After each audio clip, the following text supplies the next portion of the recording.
we're going to prove this theorem. That's the goal for the rest of the morning. Okay. But as I said, to prove the theorem, we need to know some convex geometry. So I'm going to introduce some of the pieces from convex geometry. Some of them are in the exercises. So if you look at the exercises for today, the top part says, what does the folklore results say about random walks on bipartite graphs that we already discussed? Then it says, find examples of graphs where the convergence rate will improve dramatically if we allow the initial measure to be supported on more than one vertex. So you can just play with Mathematica and find examples of graphs where, say, tau 3 is much smaller than tau 2. Like, try to find some graphs where you can see where you should start. Okay, so that's just experimental. And the third part is to prove the folklore theorem, that theorem on the green board, using the same techniques as the proof that I'm going to do now.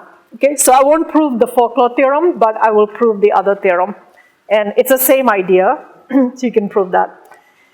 Then after that, the second part on polyhedral cones, I will sort of give you a little bit, but a lot of it is sort of written here. What are the definitions? What do you have to do? So you can try to do some of this on your own later, maybe in the afternoon. So that's what's coming. Good.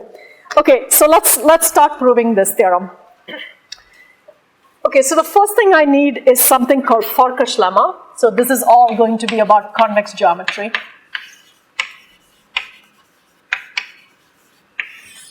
Okay, so let's start with Farkas lemma. So Farkas was a Hungarian mathematician who lived in the 19th century, like 1850 to about 1930. And this is a very, very famous lemma that is kind of the cornerstone of linear programming. Okay, so if you know linear programming, which do you know linear programming? Some people have seen it. Optimizing linear functions over with linear constraints. Then this is really the cornerstone. Okay, so it says this. So either AX equal B, X non-negative, has a solution, or there exists a Y such that Y transpose A is non-negative and Y transpose B is negative. Okay, this is the theorem. So normally in linear algebra we solve AX equal B. This is a little bit more. I want AX equal B, but X has to be non-negative. Okay, so I'm looking for a solution to AX equal B that's non-negative. So either that has a solution, or there is a certificate which is called Y that will have this property that Y transpose A will be non-negative, but Y transpose B will be negative.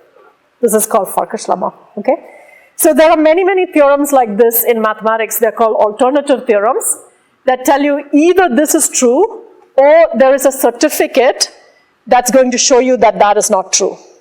Okay, and this is actually the cornerstone of proving that many things are polynomial time solvable. So for example, this is, for example, in linear programming, either you can say that there is a solution, or there is or there is a certificate which is called complementary slackness that's going to tell you that there is no solution.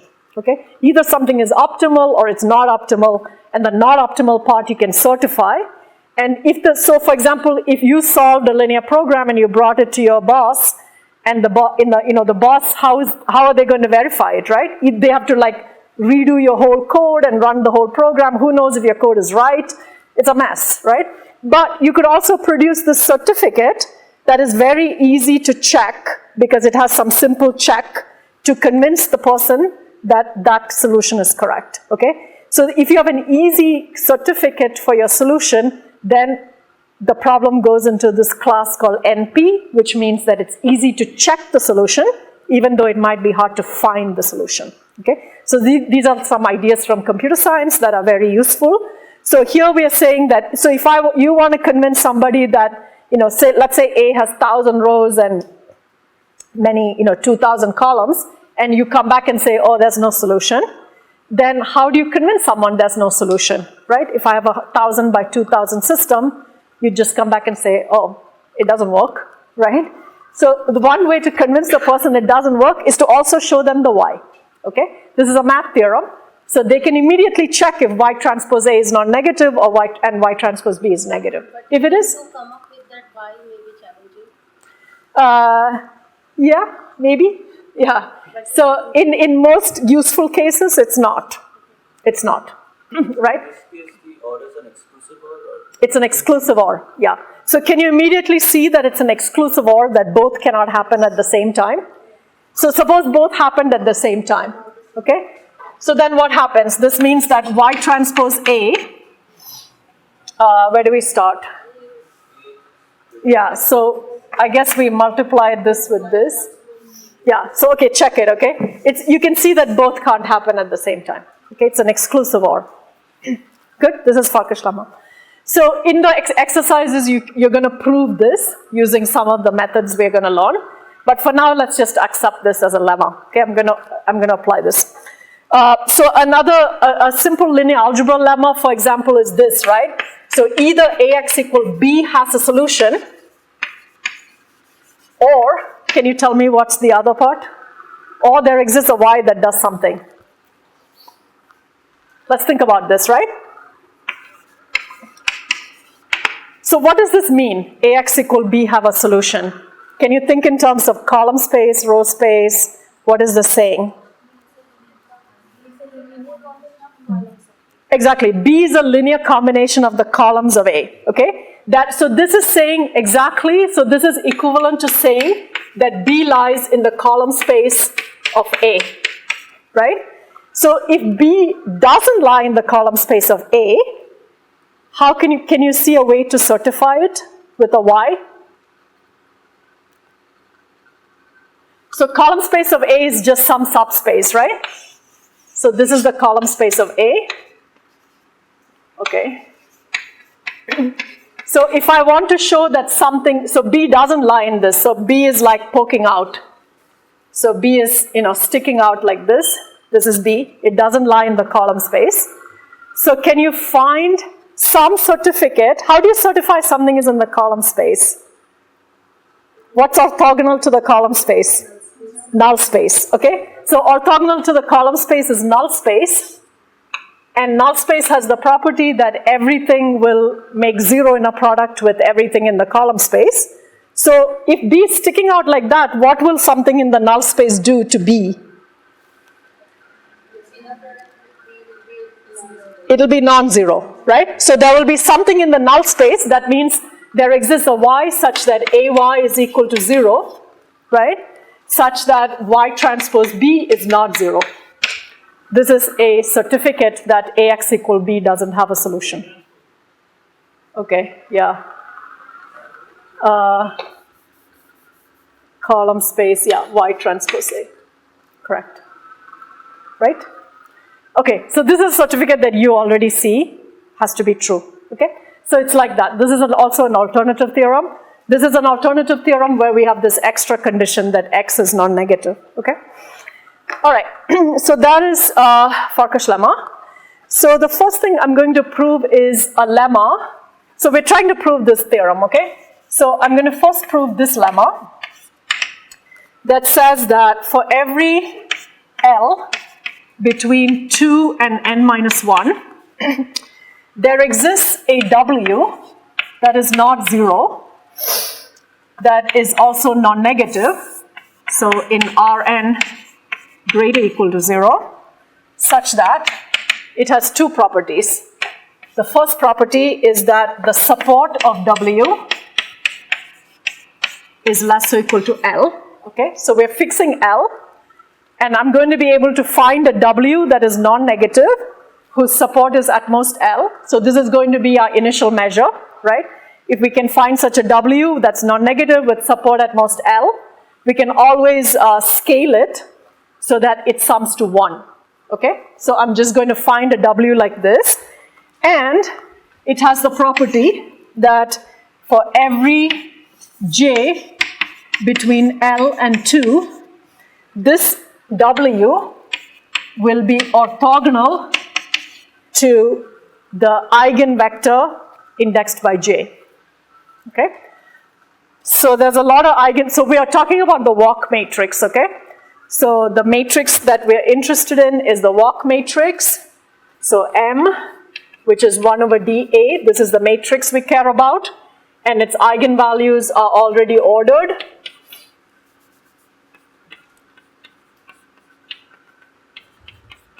And this has eigenvectors, phi1, phi2, up to phi n. The first one is, as usual, just 1. But if you want to orthonormalize it, then you have to divide by root n. So you're proving this theorem using Farkas lemma, or you're proving? We're proving this lemma using Farkas lemma, Okay. and then from the lemma we will prove the theorem. Good? So Farkas lemma is just a fact. And now I'm going to prove a lemma that's going to help us prove that theorem. Good? All right, so does the statement make sense? So these quantities are what? These are eigenvectors of the walk matrix. Okay, these are the eigenvalues of the walk matrix. These are orthonormal eigenvectors of the walk matrix. The first one is just the all ones normalized, so I have to divide by root n. So let's normalize everything, it's orthonormal.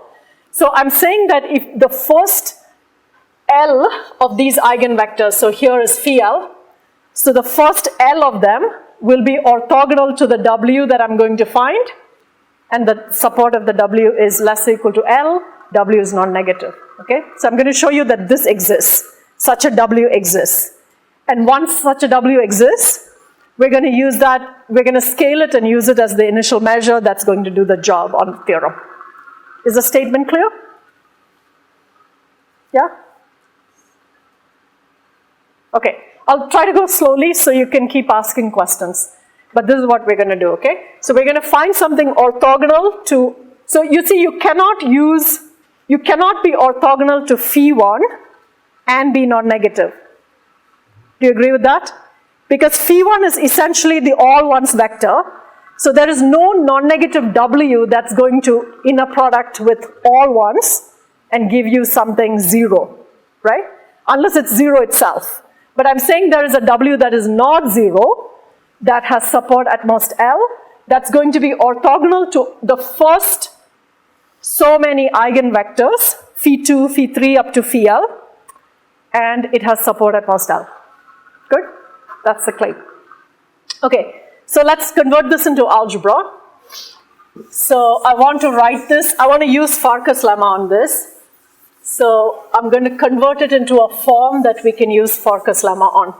Okay? So first of all, let's set up a matrix U. I'm going to set up a matrix whose rows are going to be phi1 transpose, phi2 transpose, up to phi L transpose. Okay? So these are the rows of this matrix. The first L eigenvectors of the walk matrix, let's call this U. Okay? So this matrix has L rows and N columns, right? Because we're only taking the first L eigenvectors. Each eigenvector is N dimensional. Good? All right.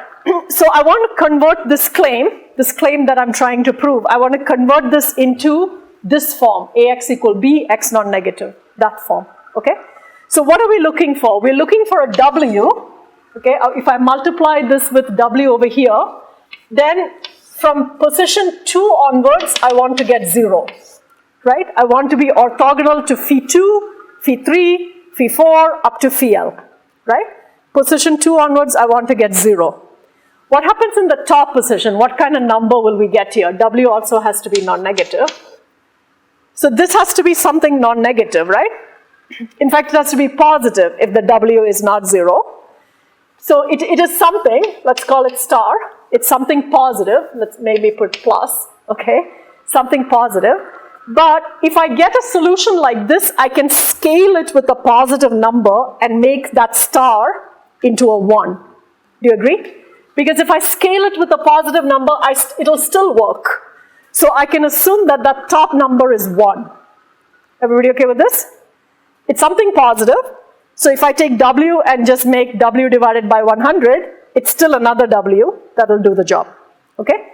So I'm looking, so this is saying, so we're looking for a solution to this system with the extra property that the support of W is less or equal to L, okay?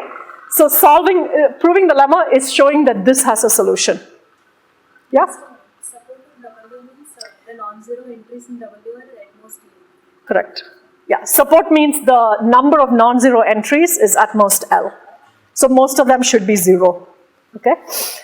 It should be at most L. Is this okay? Everybody see that? From the second onwards, things are 0. Yes, from the second onwards it's 0 because we want this, right? So we're looking for a W. We're saying there is a W that's not 0 with some support, so that for the phi2, phi3 up to phi L, it's orthogonal to it. Okay, so it's exactly the same as solving the system. Everybody okay with this? Okay. All right, so we got this. So the system we really want to solve is, let me write this simply. So I'm going to write UW equal to E1. Okay, E1 is the first unit vector and W non-negative. So I want to show that this has a solution. Yeah, so this has a solution. Support W is less or equal to L has a solution. So this is what we need to show, okay? So we need to show, NTS means need to show, okay? So we need to show that this system has a solution. Good? All right. Okay, so now we're going to do a little bit of polyhedral geometry just to understand what this really means, right? So you told me that if you write AX equal B, it means that B lies in the column space of A. It has a meaning, right? So let's think about what it means to have, in general, if I have U, let's look at this.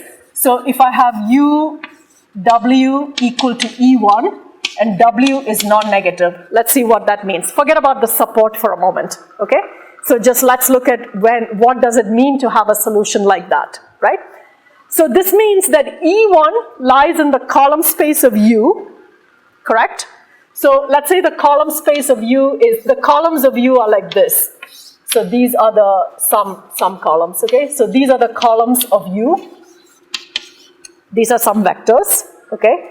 Not the rows are the eigenvectors. Now I'm doing the columns, okay? So I have the column space, and I want to make sure that E1 is a non-negative linear combination of the columns of U. Not any linear combination, non-negative linear combination, okay?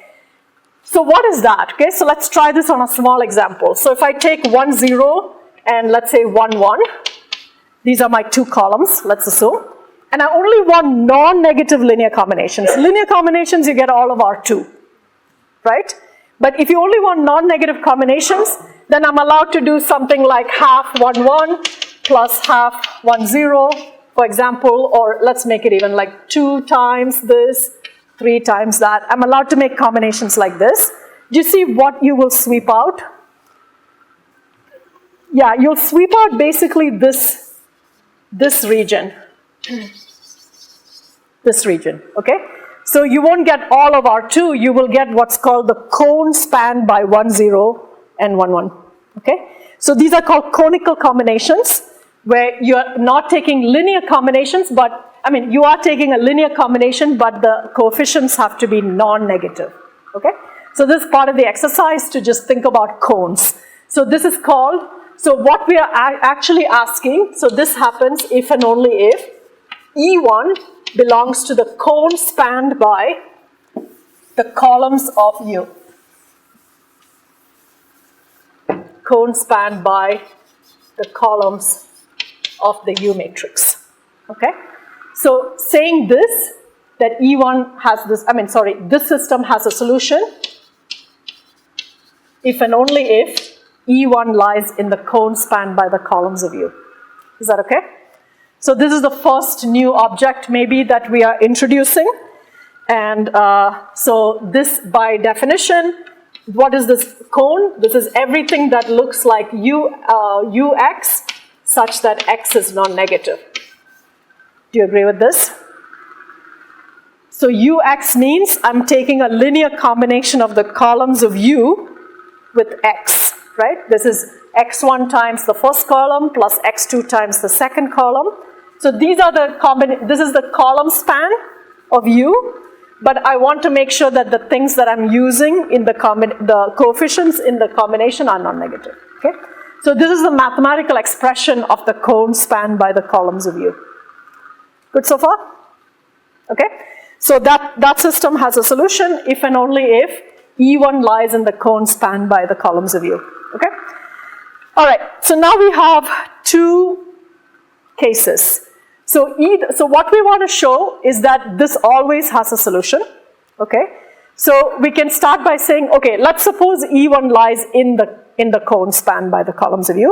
Then the only thing I have to argue is that the vector will have support L. Okay? If E1 doesn't lie in the columns of u, we hopefully get a contradiction. That's how we're going to go. Okay?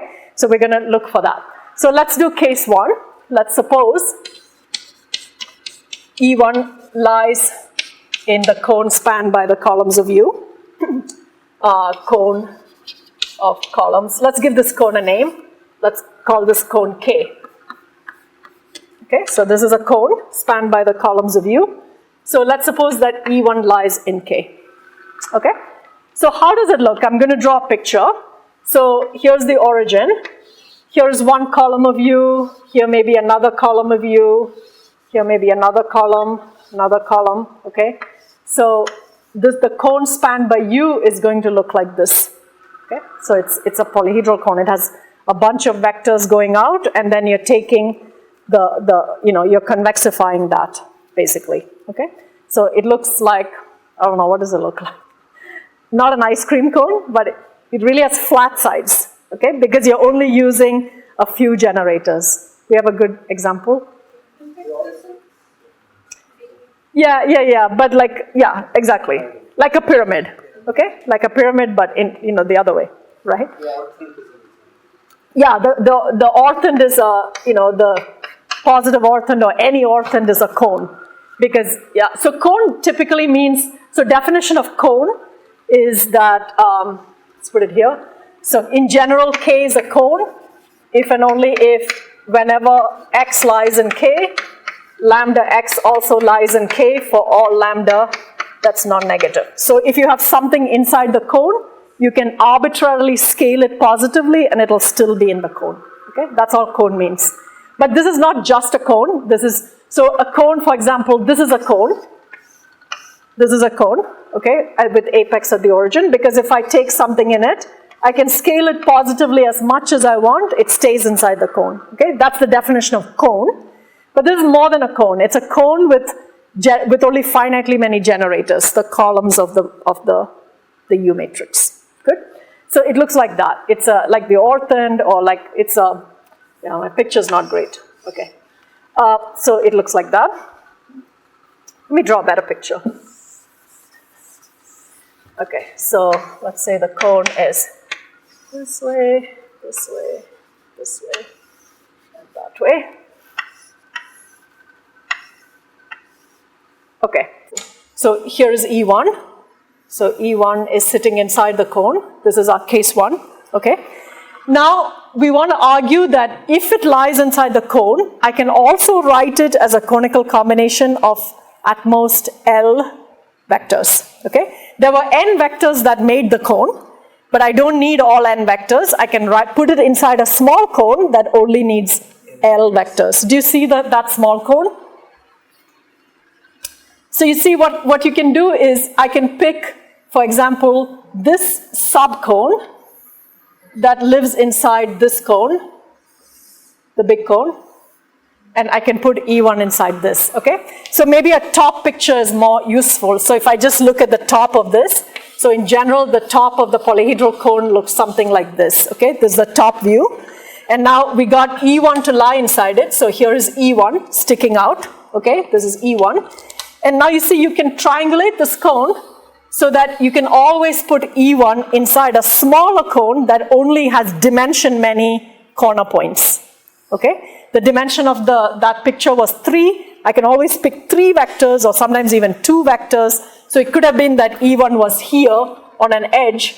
Then I only need this subcone, right, to contain E1. Now, but definitely you can find a subcone that requires only dimension many corner points, okay? So this is a result called Carathéodory's theorem, that if you have an L-dimensional cone, which is the dimension of our cone, okay? So if you have an L-dimensional cone, then there's always a subcone with only at most L generators, such that E1 is still inside there. And it's not unique, right? So for example, this orange thing is a subcone, but also is, can you find other subcones that contain E1? Right, you could have also taken like this one, this one, that would have also contained E1. So there are many, many choices for a L-dimensional subcone that contains E1, okay? So that's Carathéodory's theorem, which you can also prove later. So that's just a linear algebra proof. Okay, so then what does that tell us? So basically, Carathéodory is going to tell us, so if suppose then by Carathéodory,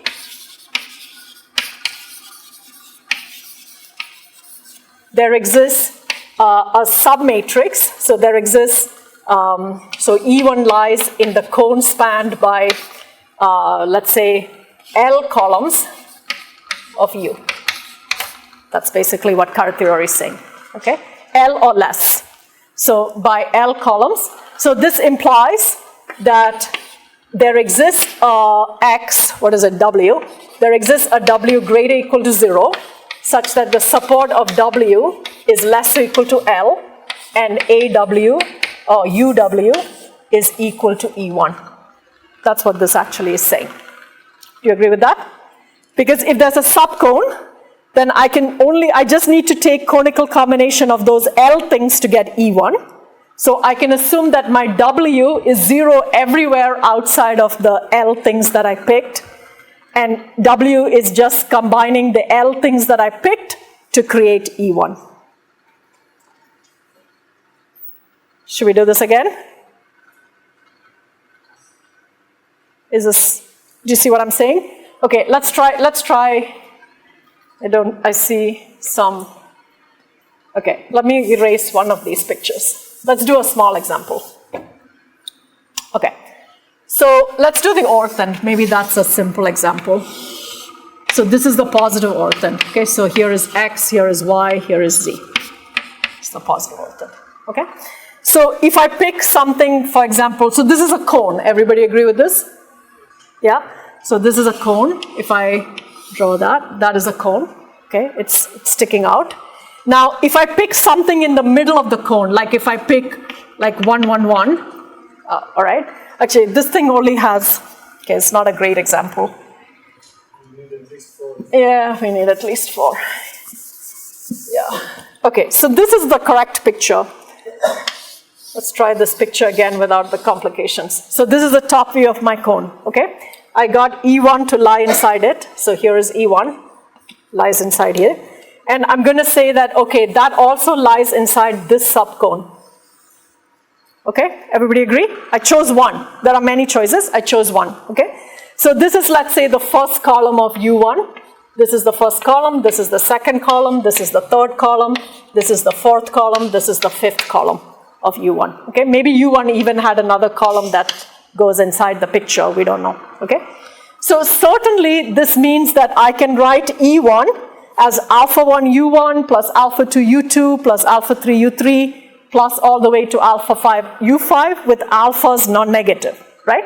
But I can also write it as something U2 plus something U4 plus something U5 with those things non-negative and everything else 0, right? No contribution from U1, no contribution from U3, right? So there is a solution that is supported on only 3 things that will help me express E1, okay? There are other ways to express E1, but there's definitely something whose support is at most the dimension of the cone.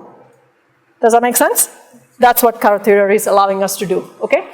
So this is what I'm saying here. So if E1 lies in K, and the dimension of K we know is L, which is the number of the rows of this matrix. Then by Carathéodory, there is a subcone that only has at most L columns, such that you can write E1 as a conical combination of just those columns, and the support of W will be therefore less or equal to L. Is that good? Okay, so if E1 lies inside the cone, we are done, right? The lemma is true. I have found a W, non-negative, support less or equal to L, that makes 0 inner product with phi2 up to phi L. Good? Any questions? Yeah, I think the engine is the Carathéodory theorem.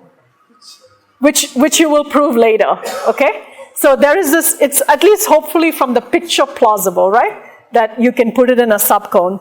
It's a way to triangulate the cone.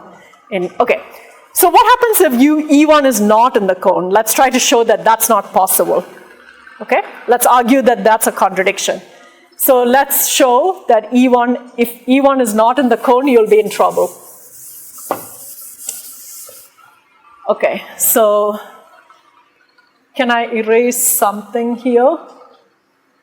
Don't want to erase that. Let's erase the top, maybe. Okay, can I erase this argument? Everybody got this argument? Okay, so let's assume that E1 is not in the cone.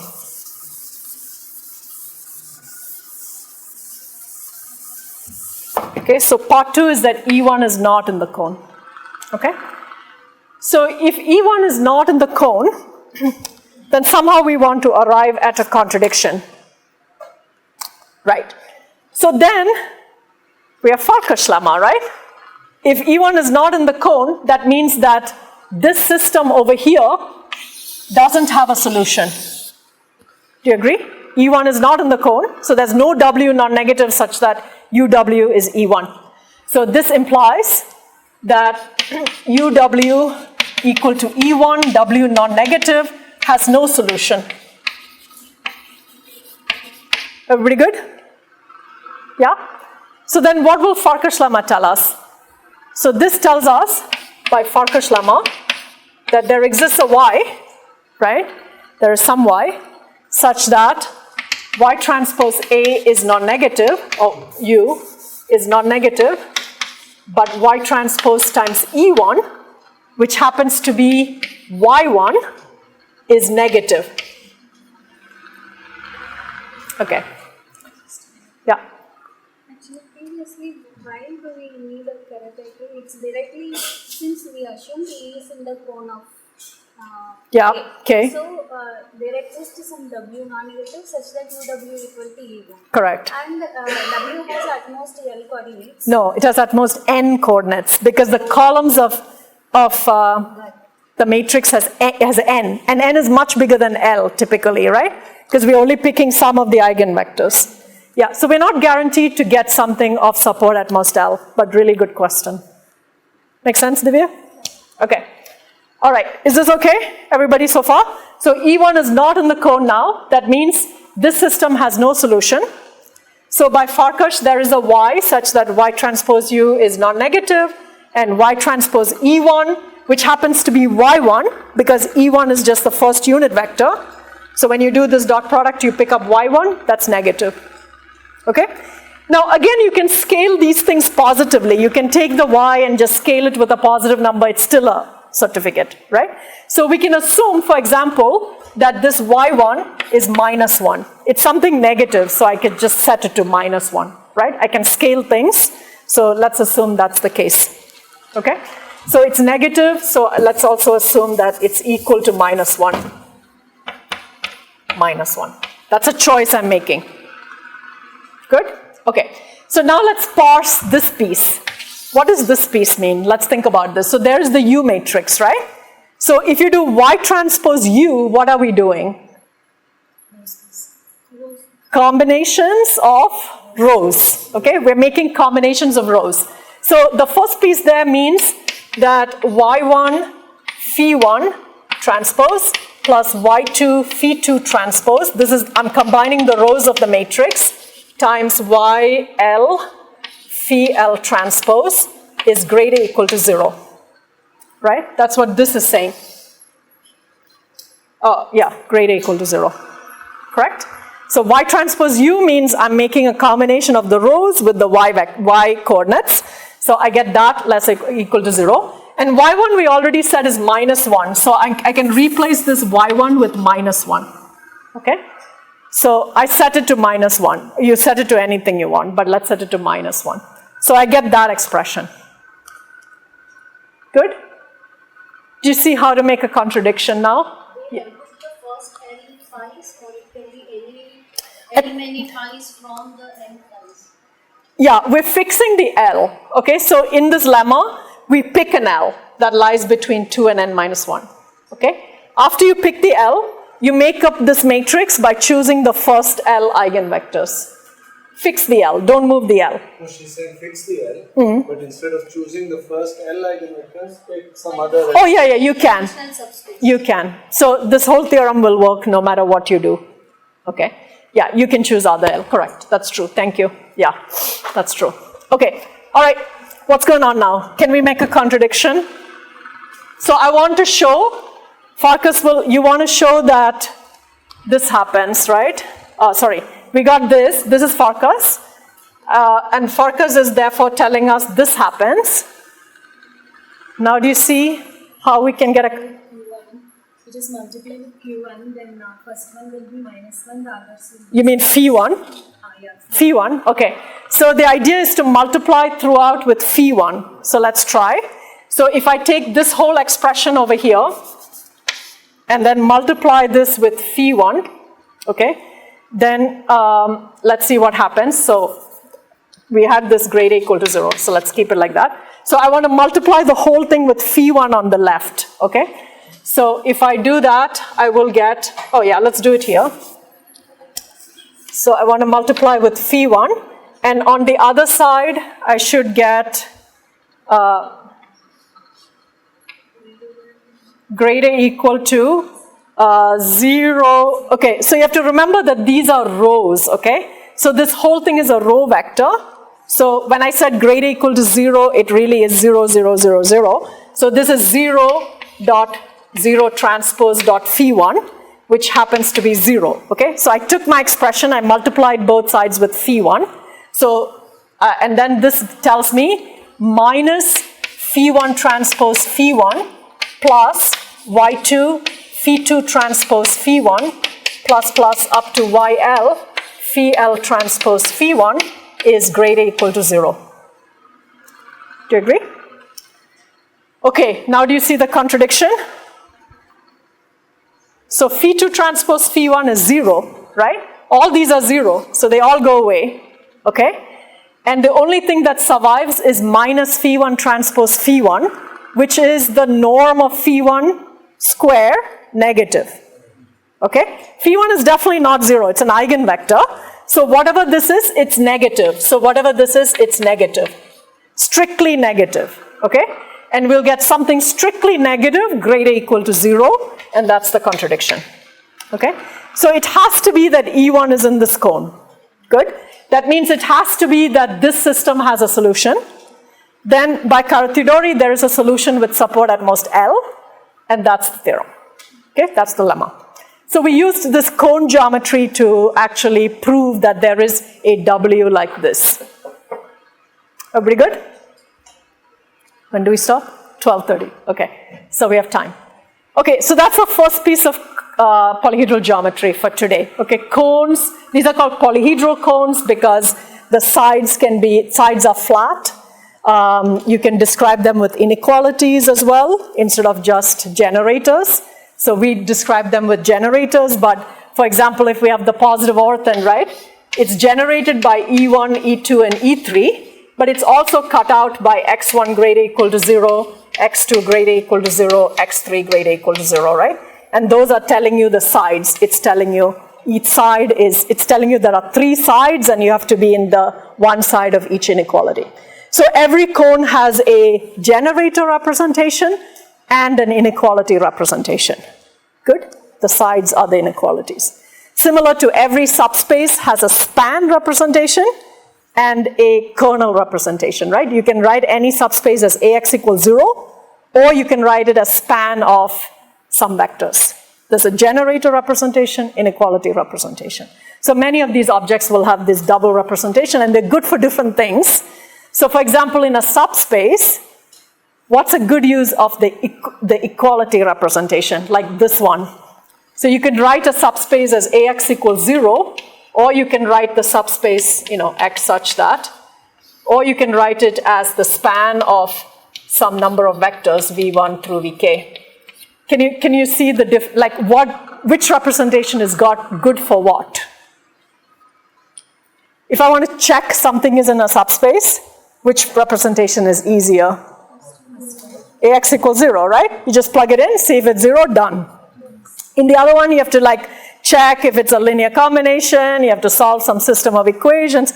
It's a pain. What's the other one good for? So checking membership, this is better.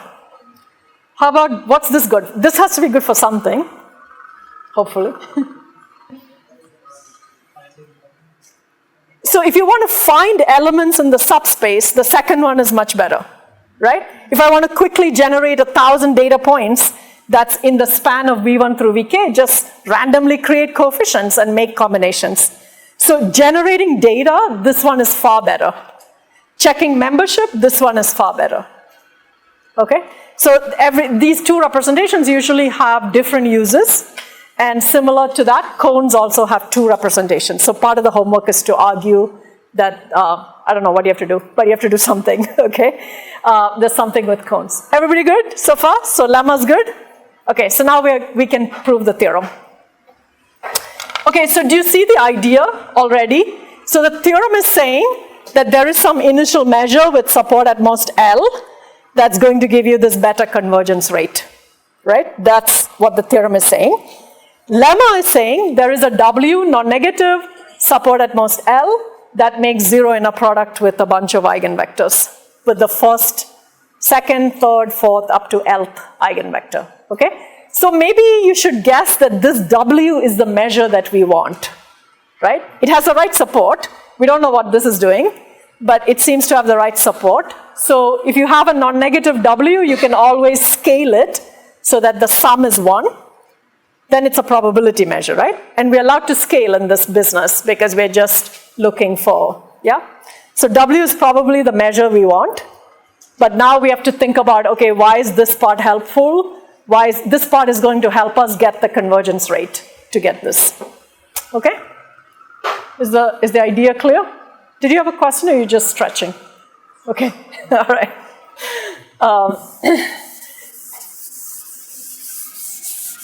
All right, so let's actually prove the theorem. So in a way, we've done the hard work already because this is where all the new ideas came in. So now we just have to kind of plug and chug. So let's try.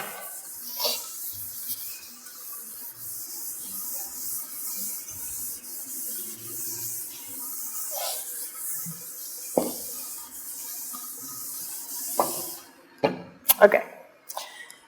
So, yeah, okay, we proved that.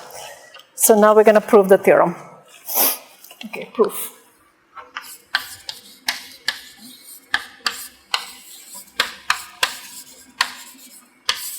Okay, so let's pick a W that satisfies the lemma.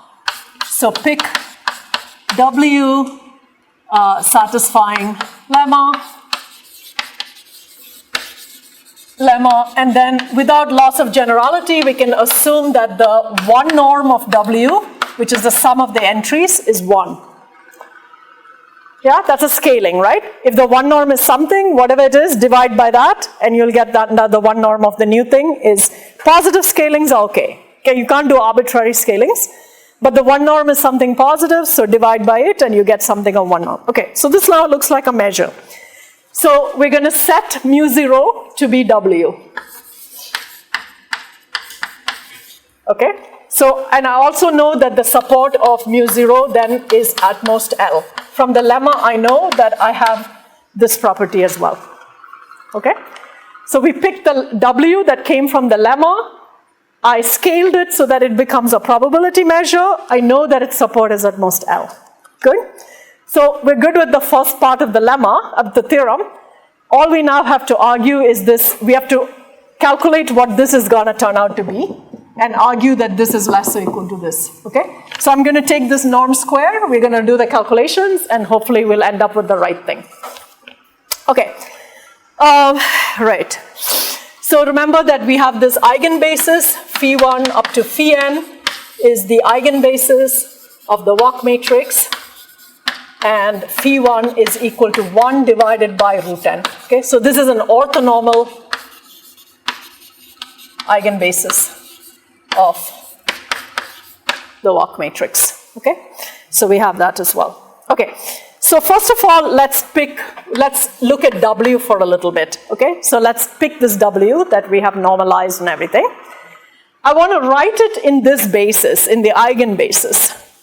Okay, do you see the expression, what I have to do? So I want to write this as some coefficient times phi I, where I goes from, let's call it phi j, where j goes from 1 to n. So W is some vector, it's some non-negative vector. I can write it in the eigenbasis. The eigenbasis is orthonormal.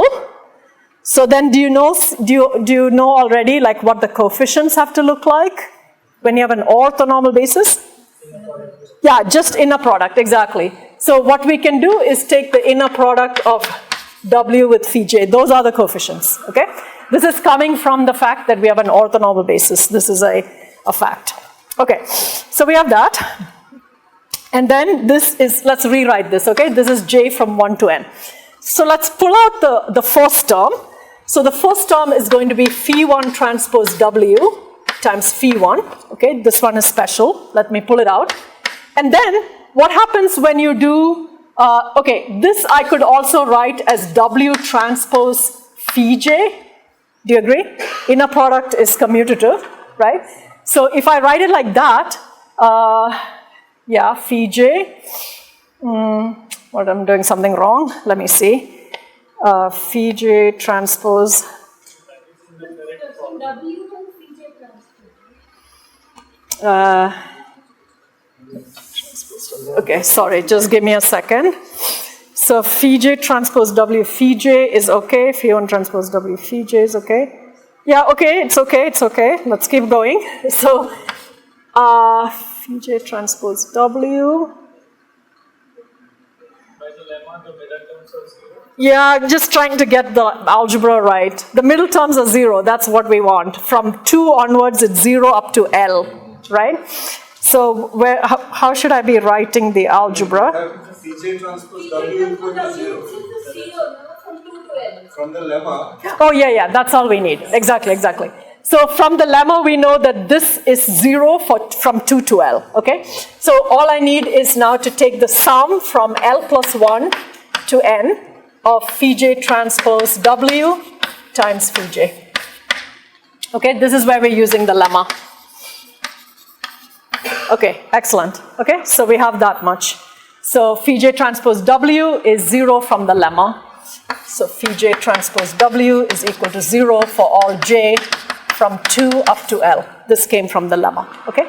So all those terms go away and we just start again from L plus 1 to N. Okay, so let's analyze this thing a little bit, okay? So how does this look? So phi1 is 1 transpose divided by root n. That is phi1 transpose times W. And then I want to also multiply with 1 divided by root n. I'm just looking at this one term, okay? So 1 transpose W, do you see what that is? That's a 1 norm. That's 1 by our assumption, okay? So this is 1 divided by root n. This part is 1, okay? And then we have the all ones vector divided by root n, okay? So this becomes the all ones vector divided by n. Yeah? So at the end of the day, what we have is that W is equal to, so I want to store this somewhere. So what we want to store, let's store it here. So we want to store the fact that W is equal to 1, the all ones vector divided by n plus a sum that starts in L plus 1 and goes to n. I'm not even writing that. Is that good? Okay, so this is the only piece that we analyzed, and this became this.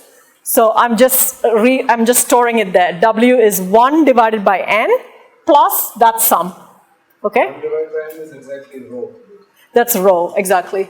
So that's rho, and this is, okay, let's write it. Phi j transpose W, phi j. 1 transpose W is the 1 norm. Yeah, 1 transpose W is the 1 norm of W, right? It's a, which we are assuming is 1. Okay, any questions? Please ask. This is a good time. This is the first piece. Everybody okay? Got it? Please ask. Somebody has a question, I'm sure. Maybe we start offering money for questions, Arvind. What do you think? I don't no longer know the value of rupees. Chocolate, so yeah, that's even better. Yeah. What's worth it these days for a question?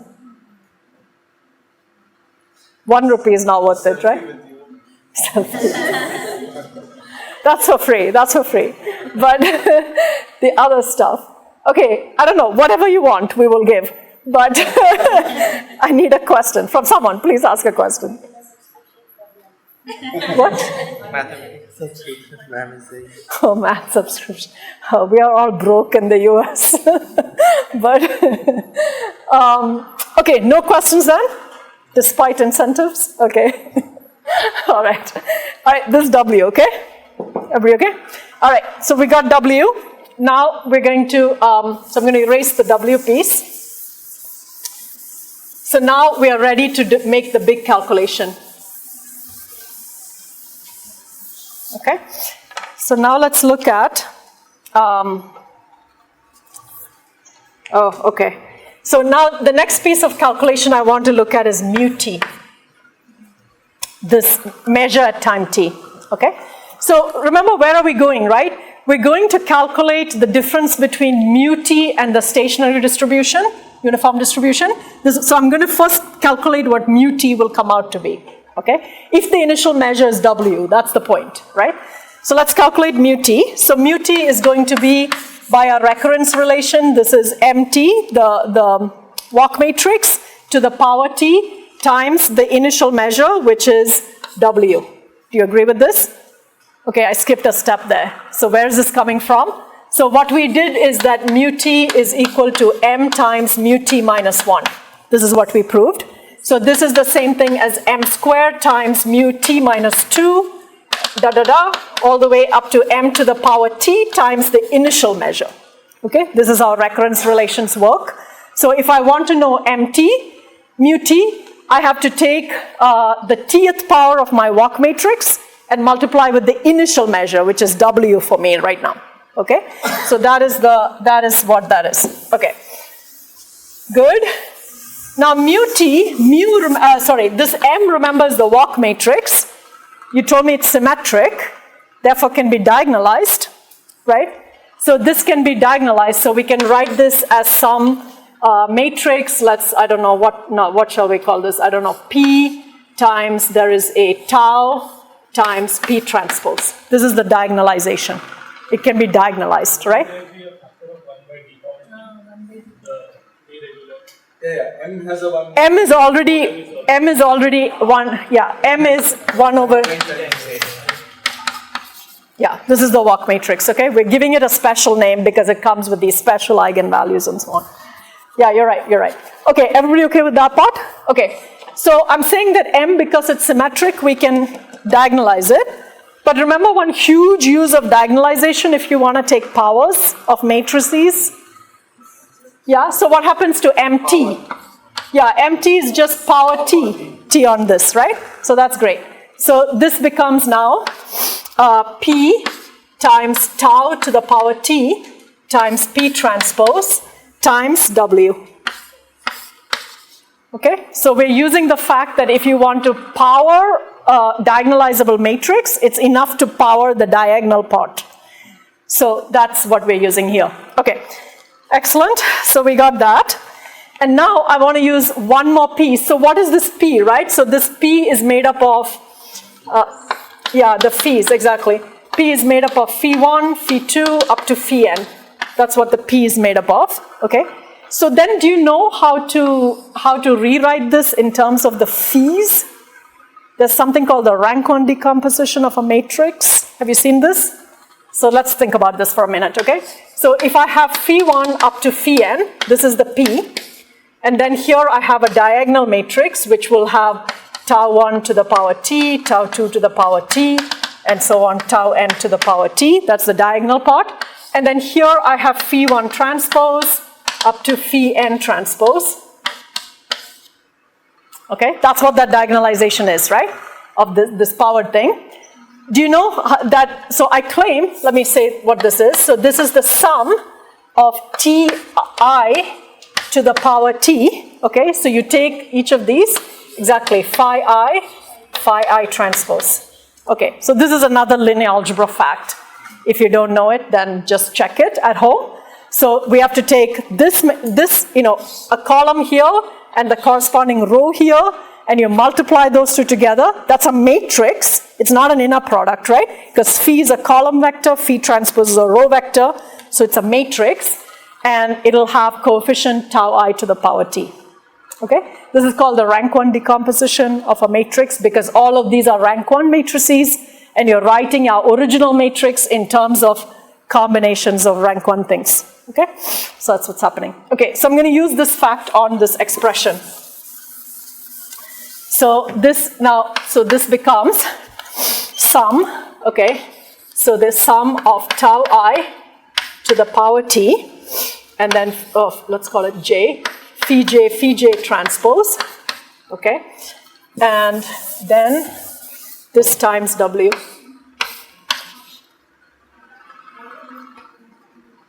Okay, I hear a question somewhere. Is there a question? Yeah.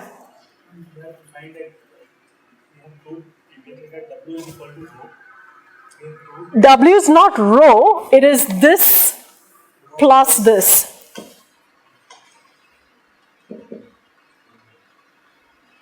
I erased it sadly, but it's not rho, right? Because if it's rho, then it's supported on n things, right?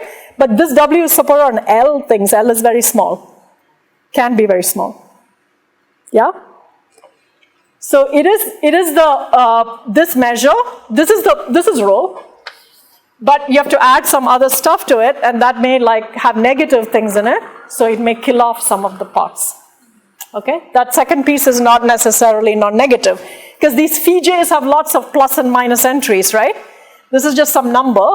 So when you make a combination like this, you'll get a vector with plus and minus entries, and it'll kill off some of the things that are in row, and you'll end up with a small thing with a small support. Okay. All right, good. This is okay so far? Okay. So we have that. All right, sorry, this is hard work, but that's fine. Okay, so we have that. And now let's use the fact that we know what W is. Okay, so let's plug in for W. So this is equal to sum of tau j to the power t, phi j transpose, and then times W, which is 1 divided by n, which is the row, and then this plus, oh no, so what I want to do, yeah, that's what I want to do.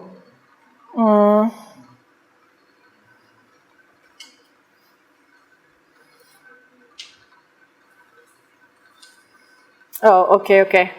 Okay, let's go slowly. It's correct what I'm trying to do.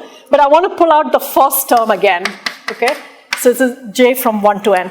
So I want to pull out the first term and then put the rest together, okay? So if I pull out the first term, this is tau 1 to the power t, and then phi j transpose, phi 1. Tau 1 is 1. Yeah, tau 1 is 1. So phi 1 transpose w, plus, then I have j from, again, yeah, only from L plus 1 to n, because phi j transpose w is going to be 0 in the middle. So then we have tau j to the t and phi j transpose w. Is this okay? And now let's simplify this as well. Everybody is telling me what to do. So this one is 1, right? Tau 1 is 1. So that's okay. And then phi1 transpose, phi1 transpose, phi1 times phi1 transpose W. If you calculate it, this is the calculation we already did before. This turns out to be 1 over n. Okay? This calculation we did when we computed W. Okay, so this is where we are. Okay, so at the end of the day, this thing, I'm going to store this too. So mu t is going to end up being 1 divided by n plus the sum.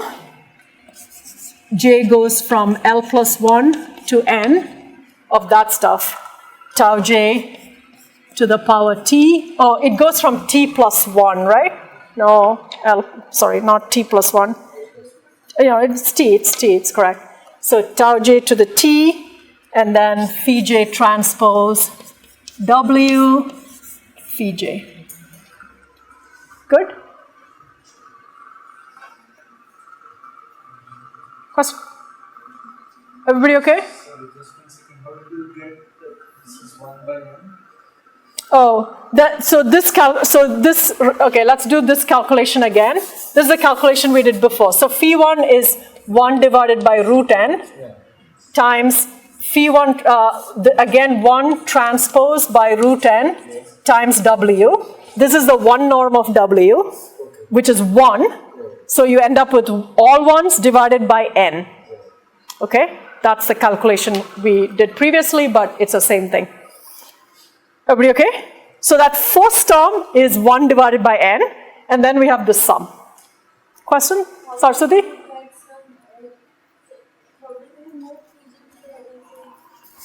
How did we? Yeah, so you see the rank 1 decomposition is this. Okay, phi j is a long vector like this. Phi j transpose is like this. So the answer is a matrix. This is a matrix. So this allows you, because of associativity, I can write it like this. Okay? W is a vector on the right. Yeah, W is a vector on the right. Okay? Yeah, so this is a matrix, so I can multiply it with W. This is phi transpose. Everybody okay? Yeah, phi transpose W is also a number, which you can move to the front if you want, but let's just leave it like this, okay? So this is a number actually, which is a scalar, so it can come to the front if you want. But I'm just writing it like this for now. Yeah? Okay, it's a good exercise in matrix theory. All right, so now we've stored these two pieces of information, so I know what mu t is, and I'm going to calculate this norm square. Okay, so let's calculate the norm square. The first term there will be W also. W is 1. W is gone because there can be 1 norm of W. Yeah, so we started with mu t, which is this, which had W. Then we plugged in for m to the power t with the diagonalization times W. Okay, but then what I did is I took out so W is still here. And then we took out the first term, which had W, and it simplified to just 1 over n. And then the other term still has W. Okay? So, oh, yeah, you're right. Did I forget? Oh, no, I moved. Okay, I changed the order. Yeah, okay. Yeah, sorry. I needn't have, but it's there. Okay, so let's now finish. 10 minutes. Okay, we can do it. All right, now I need everyone's collective help to finish this, so let's try. So we just want to calculate the norm square of 1 over n. This is what we want, right? I want to know the gap between mu t and the uniform distribution, norm square, okay? All right, here is this. What is it? So mu t minus 1 over n is that, okay? So we see this is exactly the norm square of the sum of j from L plus 1 to n of tau j to the power t, and then phi j, phi j transpose w. Oh, let me just write it the old way, phi j transpose w. like that. Okay, no, yeah, norm square. Norm square, right? Because I just subtracted, so here we can subtract mu t from 1 over n, and then mu t minus 1 over n is that big sum, norm square. Okay, excellent. Okay, great. So I can also redo this. Okay, let me change the order again. So everybody understood that we can take this to the other side, because this is a number, so I can push it to the other side, okay? So let me write it like that. So this is phi j transpose w times phi j. Okay? All right. So now remember, phi j's are orthonormal basis, right? So it's if I want to take, so this vector, whatever this vector is, this is a number, whatever this is a number, right? So there's some number times each phi j. So I'm writing a vector in this phi j basis. So if I want to square its norm, I just have to take the sum of squares of these guys. Right? We're again using the fact that we have an orthonormal basis. So the coordinates are given by those things in the braces, and I just need to square that. Okay? So this norm square is equal to the sum of tau j to the 2t, because I'm squaring. Okay? So tau j to the 2t. And then inside I need phi j transpose w square, and this is going from j l plus 1 to n, okay? So we are finding the norm of a vector that's already written in terms of an orthonormal basis. So I just have to take its coefficients, square it, sum it. So that's the norm square. Good? All right, now we're in business, because now let's think about the eigenvalues, right? Those taus, right? So as you do tau j to the 2t, sorry, this one will be, the first one will be tau L plus 1 to the 2t. The next one will be tau L plus 2 to the 2t, and so on, right? This is going to advance like this as you go through the j's. So which is the biggest? The first one is the biggest, right? Because they're going down in absolute value. So whatever this is greater or equal to tau L plus 1 to the 2t times the sum of phi j transpose w square. J goes from L plus 1 to n. Do you agree with that?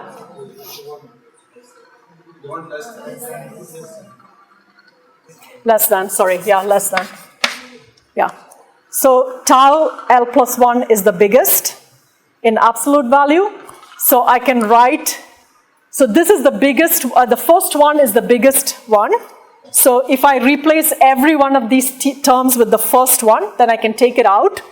And this sum will become less or equal to tau L plus 1 to the 2t times whatever this is. Everybody okay? Okay. So we got that. All right. And now, what is this?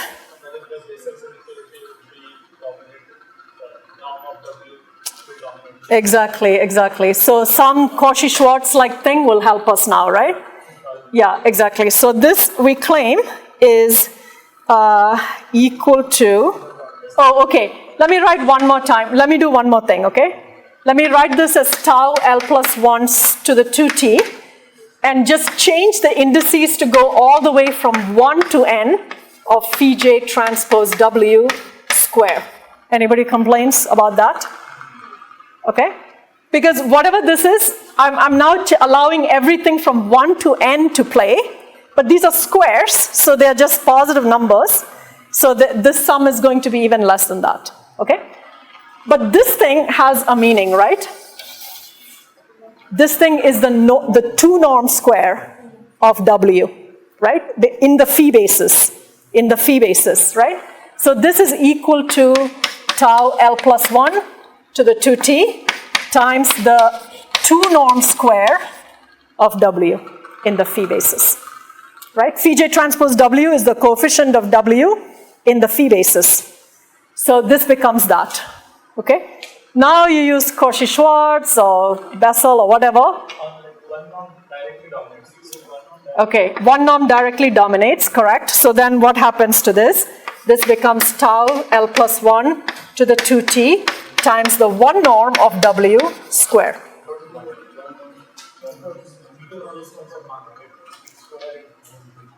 We can prove that separately too, if you want, okay? So this is like, you can do this with Cauchy-Schwarz, for example, but maybe there are other inequalities that also shows this. So the key fact we're using is that the two norm is, yeah, yeah, exactly. Okay, so we're using that for this particular W, and this is 1, right? This we know is 1. So, because that's the one norm is 1, so if you square 1, you get 1, okay? So then we're just left with this. Tau, this. Okay, we're done.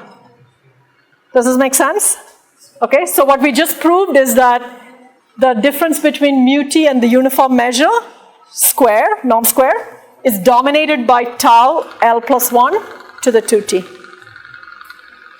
Okay, so the key property we used was that this W is orthogonal to phi2, phi3, phi4 up to phi L, right? So they all disappeared from this big sum that we were constructing.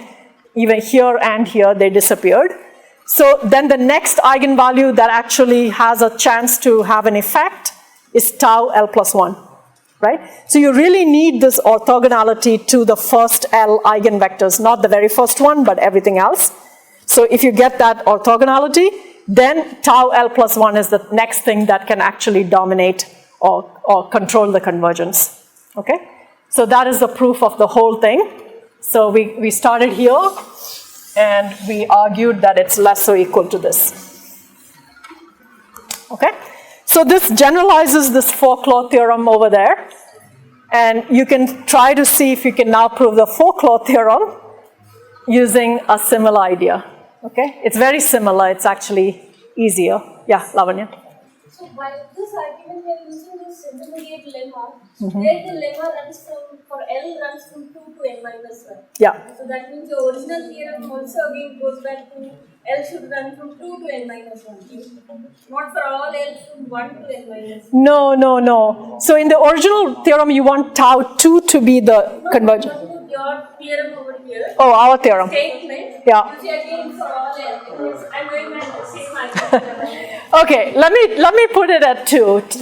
That's correct. They're definitely okay. You can think about whether it goes from L. Okay. We are using this lemma there. Yeah, you're right. Okay, I'm sorry about that piece, but yeah, this is definitely okay. Yeah. But you do, you're right. If I use this particular proof, I need to go 2 to L 2 to n minus 1. But there is a similar argument that will also do the one case. Yeah. Actually, it's there because the one phi 1 Yeah. is already taken care of separately. Okay. So you are only taking the piece starting from 2. 2. Yeah. Right. So even if L equal to 1, that It should work out? The intermediate sum will not be there at all. Okay. You won't drop anything. Anything. Okay. All right. Just think about this. So it's either 2 or 1.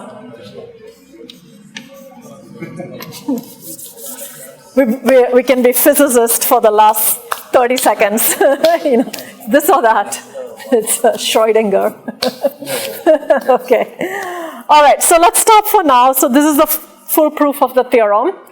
And then in the afternoon, I'm going to argue that these kinds of W's that have this property, that they are orthogonal to a whole bunch of eigenvectors, this property, they are some really nice structures on graphs. So you can't just pick this arbitrarily. They have to have this orthogonality. And they are these things called designs. And they have many, many uses. But this was a motivation to even buy the fact that you might consider this. Okay? I'm surprised that this result was not known earlier. Maybe your proof is new, but... Apparently not. We've talked to a lot of different people, yeah. It's a very simple idea, right? Yeah, very nice. Yeah. And so the iconist did not know this. Who knows? I don't know. Maybe he knew it. People seem to know a lot of things they don't write down also, right? Yeah. So I don't know. But in the classic textbooks, It's not there. No. I mean, coming out of this, about the conic part that you have mentioned, is it always possible that even can be put in a form of dimension 3, like triangulated cones? You mean if L is something big? Yeah. No. No. Are there cases like where we need L to be bigger than 3? Definitely. So let's say L is like 5. So you have a 5-dimensional cone with say 100 generators. Okay, so the columns of the U matrix has 100 things. You have 5-dimensional cone, right? So now it could be that you have a point that is in the interior of every 5-dimensional subcone, right? It's in the interior. It doesn't actually lie on the wall of. You draw all 5-dimensional subcones. There are only finitely many. 100 choose 5, right? So draw all of them, and there are then only finitely many walls, but you can pick a point that it's in the interior of every subcone, right? Then you need a subcone that really has five endpoints or 5 generators. Yeah, so you can't guarantee that you can decrease below the dimension of the cone, right? Now, if it happens to lie on a wall, yeah, you can decrease, but in general, no.